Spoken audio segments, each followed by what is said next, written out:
He's just a really great supporter. So, what made you decide to start on OnlyFans?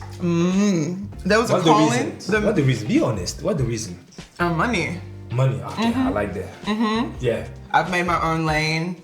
I do what I do. I'm not doing anything crazy. No. You know, everything that's on my OnlyFans, everyone's seen already. It's nothing new. It's nothing different. It's just a different way. Nothing new, huh? I make 2% of what you do. You know, I make 2%. I have to find my money other ways. I understand. I respect that.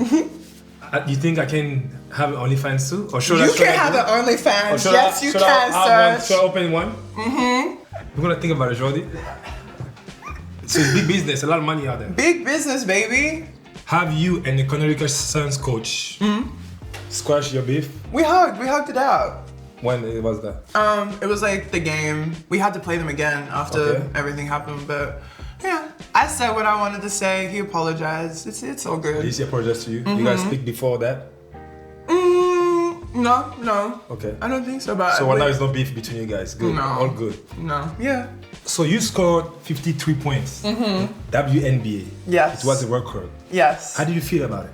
It's cool. During the game when you was playing, did you know it was a special moment? I just thought I was just having like a good shooting night. Yeah, was you like, were just hot.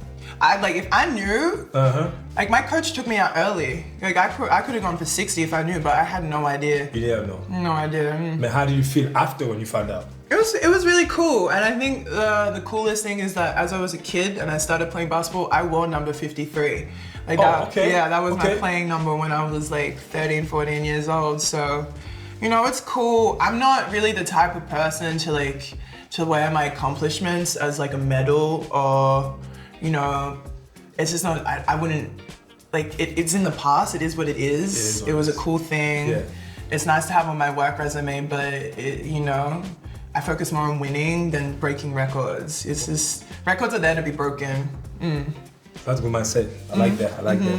Who's the best in WNBA ever? DT is definitely the GOAT. The GOAT. She's the GOAT.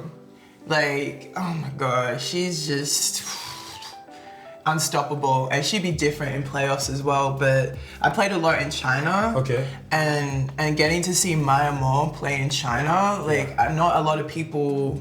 I saw something that no one else had, like probably 1% of the world's probably seen, and watching Maya Moore hoop and have like 60-point games like every other night in China, that was special. I've never seen anyone play basketball like that. But you watch NBA too? Yes, I watch NBA. I'll ask you the same question about the NBA. Who's the GOAT? The GOAT in NBA? Yeah. This is NBA. It's so tough. It be changing. Hey, everybody have different opinions.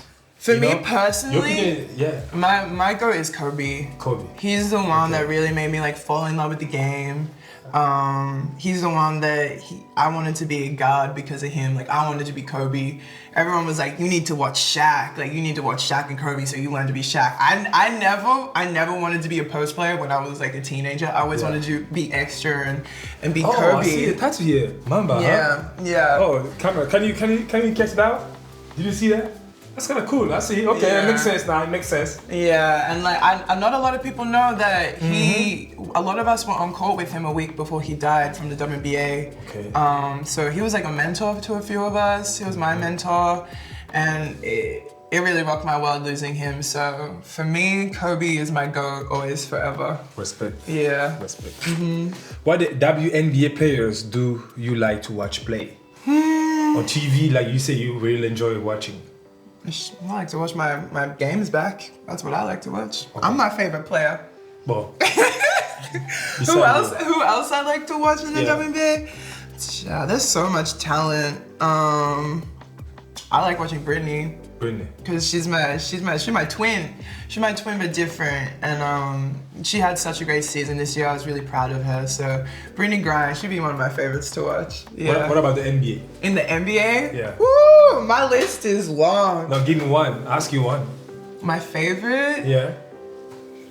Well, we all love the King. Everyone loves the King. But it's the young boys I love. Like, they just be different. Like, this youth coming through, like Ja.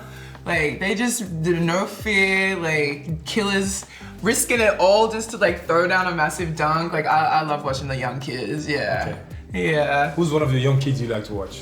Ja, Darius Garland. Love me some Miles Bridges.